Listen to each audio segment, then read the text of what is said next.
चल रहे तलाक के बीच पवन सिंह ने अपने फिल्म के सेट पर मनाया एक्ट्रेस मधु शर्मा का जन्मदिन।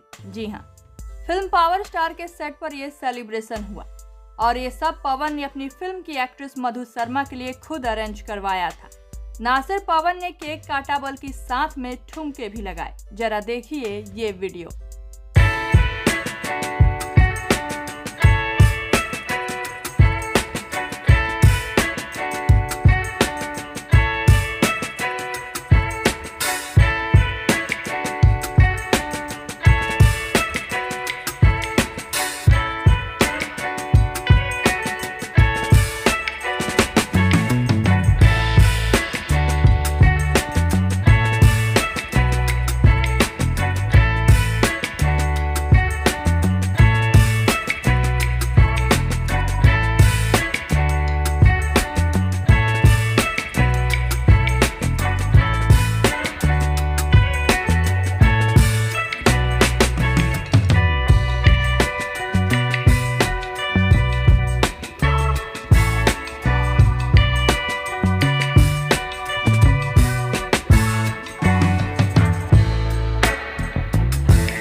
इस खबर पर आप सबकी क्या है राय, बताइए हमें नीचे कमेंट बॉक्स में।